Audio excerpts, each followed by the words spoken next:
Hello and welcome प्यारे बच्चों, जैसा कि आप लोग जानते हैं कि आप लोगों का जेईई एडवांस्ड का जो एग्ज़ाम है वो बहुत ही जल्द होने वाला है। तो ऐसे में आप लोगों की हेल्प के लिए मैं लगातार प्रीवियस ईयर क्वेश्चंस करा रहा हूँ। तो इसी क्रम में आज मैंने एनएलएम प्लस फ्रिक्शन के मिक्स्ड कॉन्सेप्ट पर आधारित क्वेश्चन लिए हैं। तो इनमें जो पहला क्वेश्चन है प्यारे बच्चों, वो हम यहाँ पर देखते हैं। हम शीघ्रता से इसे सॉल्व करेंगे सारे क्वेश्चंस को, ताकि आपका सारा जो मैटर है वो मैं कंप्लीट करवा सकूं, क्योंकि बहुत सारे चैप्टर्स अभी बचे हैं। मैंने अभी शुरुआत ही करी और थोड़ा सा लेट शुरुआत करी है, क्योंकि बहुत ही कम समय आपके एग्ज़ाम के लिए बचा है। इसलिए मैं शीघ्रता से क्वेश्चन करते हुए मैं चाहता हूँ कि सारे के सारे चैप्टर्स आपके मैं जल्दी से जल्दी कंप्लीट करें। तो देखिए क्वेश्चन क्या है। पहला क्वेश्चन ये जेईई एडवांस्ड 2016 का क्वेश्चन है। ये क्वेश्चन है, a uniform wooden stick of mass 1.6 kg of length L rests in an incline manner on a smooth vertical wall of height h such that a small portion of the stick extends behind the wall. तो प्यारे बच्चों, सबसे पहले कुछ questions के according हम figure भी बनाते जाते हैं। तो यहाँ पे जो यहाँ तक उन्होंने क्वेश्चन में बोला, क्या बोला, a uniform wooden stick of mass 1.6 kg of length L rests in an incline manner on a smooth vertical wall of height h. तो एक हाइट एच की वॉल है, यहाँ पर मैं बना लेता हूँ। ये हाइट एच की वॉल हो गई। सपोज दैट इस वॉल पर एक स्टिक है जो कि यूनिफॉर्म है, 1.6 kg की है। वो इस पर इंक्लाइन मैनर पर रखी हुई है, और किस तरह से रखी हुई है वो भी समझना है। इस तरह से कि उसका एक स्मॉल पोर्शन इसके बियॉन्ड भी एक्सटेंड है, यानी कि अगर मैं कहूँ तो वो कुछ इस तरह से रखी हुई है। सबसे पहले तो मैं यहाँ फ्लोर बना लेता हूँ। अब रखते हैं स्टिक को, ये हमारी स्टिक हो जाएगी ये प्यारे बच्चों। तो प्यारे बच्चों इस तरह से हमारी स्टिक है, और इसकी लेंथ टोटल क्या है, यहाँ से यहाँ तक एल है। क्या है? एल है। मास उन्होंने बोला है 1.6 kg, ये भी समझ लेना है। ठीक, यहाँ पे उन्होंने ये भी दिखा रखा था, वो इसीलिए दिखा रखा था कि एल बड़ा होना ही चाहिए, तभी ये इंक्लाइन मैनर पर इस पर रखी होगी और इसके बियॉन्ड एक्सटेंड की हुई होगी, अदरवाइज ऐसा हो ही नहीं सकता था। अब देखिए आगे देखते हैं क्या लिखा है। The reaction force of the wall on the stick is perpendicular to the stick. इस वॉल के द्वारा इस पर रिएक्शन फोर्स इस स्टिक के परपेंडिकुलर है, ये उन्होंने बोल दिया है। अगर नहीं भी बोलते तो भी हम इस वॉल के द्वारा इस स्टिक पर रिएक्शन फोर्स इस स्टिक के परपेंडिकुलर ही लेते हैं। इतना एक बेसिक नॉलेज आपके अंदर होना चाहिए, और अगर नहीं है तो कहीं से प्राप्त करिए। और मैं तो डिटेल में पढ़ाऊंगा ही, फिलहाल अभी तो सिर्फ और सिर्फ हम क्वेश्चन ही सॉल्व करेंगे। अभी हम कुछ पढ़ने वाले नहीं हैं, इसलिए अभी हम जल्दी से क्वेश्चन सॉल्व करेंगे। आगे क्या लिखा है, the stick makes an angle of 30 degree with the wall. ये स्टिक इस वॉल के साथ एंगल बना रही है 30 डिग्री। ठीक है, ये एंगल 30 डिग्री मत ले लीजिएगा, ये तो फ्लोर है, फ्लोर और स्टिक के बीच का एंगल हो गया ये उन्होंने बोला है वॉल और स्टिक के बीच, तो वॉल और स्टिक के बीच ये एंगल होगा। और अगर देखें तो ये 60 होगा, देख सकते हैं क्यों, क्योंकि ये तो 90 है। ठीक, फ्लोर और वॉल क्या है, एक दूसरे के परपेंडिकुलर ही है, इसलिए 90 डिग्री हो गया। ये 30 है तो ये 60 हो गया। अब आगे देखते हैं, the reaction of the wall on the stick is equal in magnitude the reaction of the floor on the stick. यानी कि उन्होंने क्या बोला कि इस वॉल के द्वारा इस पर लगाया गया रिएक्शन फोर्स इस फ्लोर के द्वारा इस स्टिक पर लगाया गया रिएक्शन फोर्स के जो मैग्नीट्यूड है वो आपस में बराबर है। तो इस फ्लोर के द्वारा इस पर रिएक्शन फोर्स जो लगेगा वो और इसका जो मैग्नीट्यूड है वो आपस में बराबर है। तो अगर इसका मैग्नीट्यूड मैंने n माना है तो इसका भी मैग्नीट्यूड क्या मान लेते हैं, n। तो ये फोर्सेस हो गए। आगे उन्होंने क्या बोला, आगे क्या बोला प्यारे बच्चों, अच्छा एक चीज रह गई, एक लाइन हमने छोड़ दी। उन्होंने क्या यहाँ पर बोला था, the stick makes an angle of 30 degree with the wall and the bottom of the stick is on A rough floor. यानी कि ये जो स्टिक है उसका बॉटम एक रफ फ्लोर पर है। रफ फ्लोर पर प्यारे बच्चों, यानी कि यहाँ पे जो फ्रिक्शन कोफिशिएंट है वो डज नॉट इक्वल टू 0 है, यहाँ फ्रिक्शन होगा क्योंकि रफ है, जबकि यहाँ पे फ्रिक्शन नहीं होगा, यहाँ म्यू जीरो है। क्यों? क्योंकि उन्होंने बोला स्मूथ वर्टिकल वॉल, ठीक, तो स्मूथ है इसलिए यहाँ पर म्यू इसके लिए जीरो होगा। तो यहाँ फ्रिक्शन लगेगा लेकिन यहाँ फ्रिक्शन नहीं होगा। अब आगे देखिए क्या है, लास्ट में जो हम पढ़ चुके थे, तो अंतिम लाइन अब बची थी, क्या है, द रेशियो H/L, यानी कि H/L ये ratio, and the friction force F at the bottom of the stick, यानी कि बॉटम में जो फ्रिक्शन फोर्स लगेगा वो F, ये हमें दो वैल्यूज बतानी है। तो चलिए प्यारे बच्चों सॉल्व करते हैं। जी के लिए उन्होंने बोला है कि 10 मीटर पर सेकेंड स्क्वायर ले सकते हैं। अब हम इसे सॉल्व करते हैं। तो प्यारे बच्चों एक चीज़ उन्होंने बोली है कि जो स्टिक है रेस्ट पर है। रेस्ट पर होने का मतलब है कि सिस्टम इक्विलिब्रियम में है, और सिस्टम के इक्विलिब्रियम में होने का मतलब क्या है कि इस पर जो नेट फोर्स है वो जीरो है और नेट टॉर्क भी क्या है, जीरो है। अगर ये दोनों कंडीशन फुलफिल होती हैं कहीं भी तो सिस्टम इक्विलिब्रियम में माना जाता है, ठीक। तो अगर ये रेस्ट पर है, सिस्टम इक्विलिब्रियम में है, तो निश्चित रूप से ये दोनों कंडीशन फुलफिल हो रही होंगी। तो प्यारे बच्चों नेट फोर्स हम जीरो कर लेते हैं, फिर नेट टॉर्क जीरो कर लेते हैं, तो हम अपने आंसर तक जरूर पहुंच जाएंगे।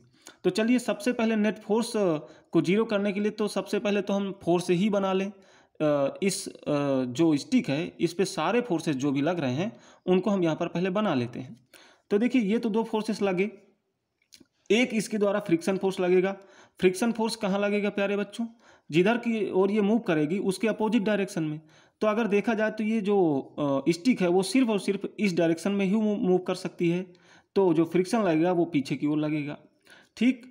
और इस पर एक ग्रेविटेशनल फोर्स होगा। अब उन्होंने बोला यूनिफॉर्म वुडन स्टिक है, ये यूनिफॉर्म है, तो निश्चित रूप से इसका सेंटर ऑफ मास इसके बीचों बीच में मिलने वाला है, और सेंटर ऑफ मास से ही हम ग्रेविटेशनल फोर्स को दिखाते हैं।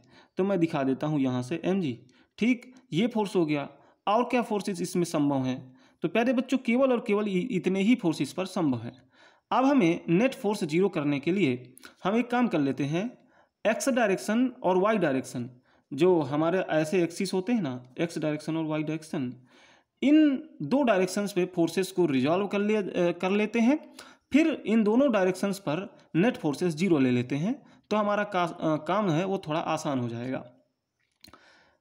ये फोर्स तो वाई डायरेक्शन में है, ये वाई डायरेक्शन में है, ये एक्स डायरेक्शन में है, इनको रिजॉल्व करना है नहीं, सिर्फ ये थोड़ा इस तरह से है, तो हम इसको कर लेते हैं रिजॉल्व, इन दो डायरेक्शंस में ये रिजॉल्व हो जाएगा।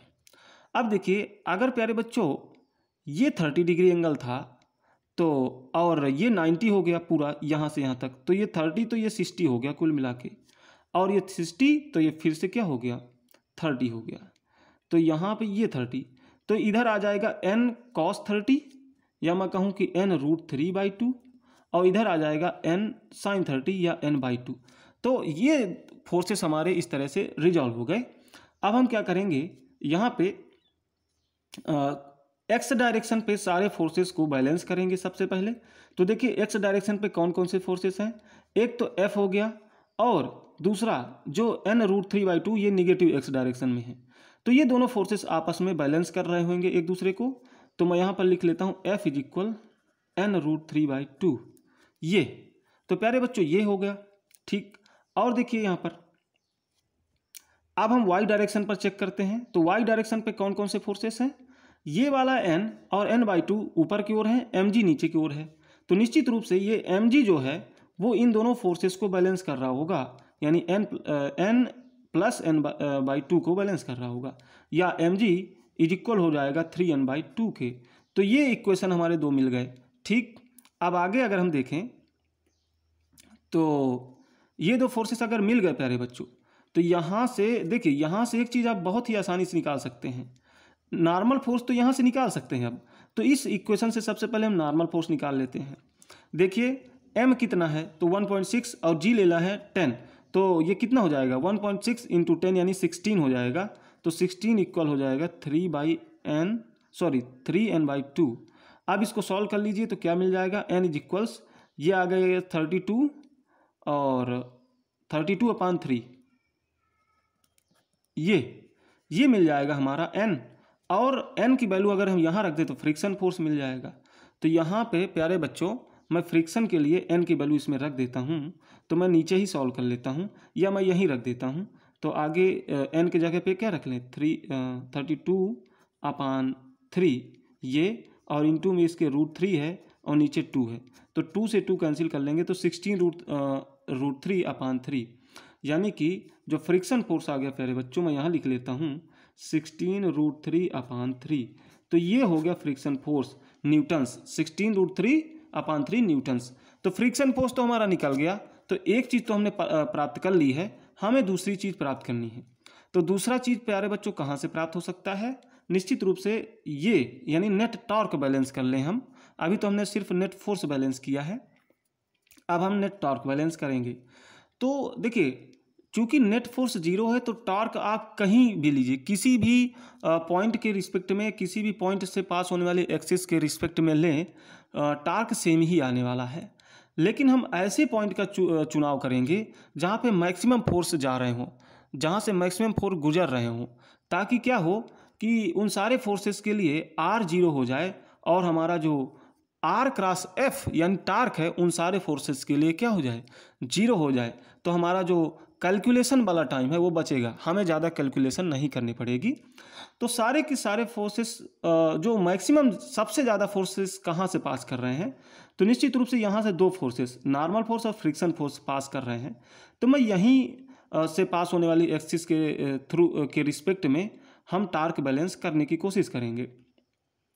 अब देखिए, जब इसी से पास होने वाली एक्सिस के रिस्पेक्ट में हम लेंगे तो इनके लिए R क्या हो गया 0, तो इनके लिए टार्क हमारा 0 हो गया। अब हम देखते हैं तो mg बचा और ये वाला नॉर्मल फोर्स बचा, ठीक है, ठीक। तो या फिर हम अलग अलग भी देख सकते हैं, इस वाले के लिए और इस वाले के लिए, या हम एक बार में ही इस नॉर्मल फोर्स को देख सकते हैं। तो ये 2 फोर्सेस हैं, ये फोर्स और ये फोर्स, इन दोनों के लिए हम देख लेते हैं। तो देखिए, अगर इसके पास होने वाली, यहाँ से पास होने वाले एक्सिस के रिस्पेक्ट में देखा जाए तो इसका जो ये mg है जो टार्क उत्पन्न करेगा वो कैसा होगा, ऐसे इस डायरेक्शन में ऐसे ऐसे उंगलियां घुमाओ, यानी कि नीचे की ओर बन रहा है। और अगर इस नॉर्मल फोर्स का देखा जाए तो ऐसे उंगलियां घूमेगी यानी ऊपर की ओर, तो डायरेक्शन किधर बनेगी, ऊपर की ओर। तो कुल मिला के एक नीचे की ओर उत्पन्न हो रहा है, एक ऊपर की ओर, तो ये एक दूसरे को बैलेंस कर लेंगे और नेट टार्क 0 हो जाएगा। तो चलिए हम बैलेंस कर लेते हैं। तो अगर देखा जाए इसका टार्क, तो mg देखिए और इसकी परपेंडिकुलर डिस्टेंस यहाँ से देखें तो कितना हो जाएगा प्यारे बच्चों। देखिए, ये इसके बीचों बीच में होगा, सेंटर ऑफ मास है क्योंकि यूनिफॉर्म वुडन स्टिक है। तो टोटल लंबाई L थी तो इसकी इतनी लंबाई L/2 हो जाएगी। तो ये कितना हो जाएगा, ये 60 डिग्री है तो L/2 cos 60। तो कुल मिला के mg का जो टार्क हो गया, तो mg इंटू, सीधा ही कर लेते हैं, डायरेक्शन यहाँ पे लेने की जरूरत नहीं है, हमने डायरेक्शन जान ली है पहले ही कि ये नीचे की ओर लग रहा है, हम सिर्फ मैग्नीट्यूड पर काम कर रहे हैं।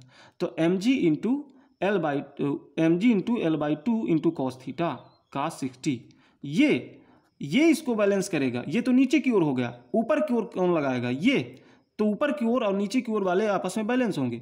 तो इसका देख लीजिए। अब इसके लिए तो आप बहुत आसानी से देख सकते हैं, ये पहले ही पता है कि ये नॉर्मल फोर्स इस स्टिक के क्या है, परपेंडिकुलर है। तो निश्चित रूप से ये तो परपेंडिकुलर हो गया, तो परपेंडिकुलर डिस्टेंस क्या हो जाएगी, यही हो जाएगी इस फोर्स की, ठीक। तो ये डिस्टेंस इंटू नॉर्मल फोर्स, तो नॉर्मल इंटू ये डिस्टेंस कैसे निकालेंगे, तो ये डिस्टेंस निकालने के लिए प्यारे बच्चों यहाँ से देखिए, अगर ये h है तो अगर ये डिस्टेंस कुछ सपोज दैट x है, अगर ये x है तो देखिए ये 30 है, तो x cos 30 h के बराबर है ना, x cos 30 या x √3/2 वो h के बराबर है। तो x कितना हो जाएगा 2h/√3, यही हो जाएगा। तो यहाँ पे रख लेते हैं 2h/√3, है ना। अब इसको प्यारे बच्चों हम क्या करेंगे, बैलेंस कर लेंगे। तो बैलेंस तो हमने कर लिया। अब नॉर्मल फोर्स की वैल्यू कितनी है, यहाँ से हमने निकाली थी 32/3, तो ये भी हम रख लेते हैं यहाँ पर 32/3 इंटू 2h/√3। तो यहाँ से इस तरह से हुआ, इधर ये मिल रहा था। अब जरा इधर भी वैल्यूज रखते हैं, जरा इसको यहाँ नीचे ही रख लेते हैं। तो mg तो कितना हो जाएगा 16 L/2 cos 60 हो गया 1/2, और इधर हो गया ये 32/3 इंटू 2h/√3। यहाँ से प्यारे बच्चों कुछ चीज़ें कैंसिल हो सकती हैं, ज़रा करिए। हाँ ये देखिए, ये यहाँ पे 4 बचेगा, और अगर हम और आगे सॉल्व करें तो ये यहाँ से 8 टाइम्स कट जाएगा। और अब चूंकि हमें h/l निकालना है तो l को उधर ले जाइए, बाकी सारी चीज़ें इधर ले आइए, तो कुल मिला के आपको मिलेगा h/l इक्वल्स मिल जाएगा क्या, 3√3, ये तो ऊपर मिल रहा है, ठीक है। और यहाँ क्या मिल रहा है, नीचे 16, तो ये मिल रहा है h/l। क्या यही मिल रहा है? ठीक, तो ये हमारा एक और आंसर हुआ। तो प्यारे बच्चों ये 2 आंसर हमारे होंगे, एक ये और एक ये। ठीक, तो ये हमारा क्वेश्चन रहा। अब हम पहुँचते हैं अगले क्वेश्चन पर।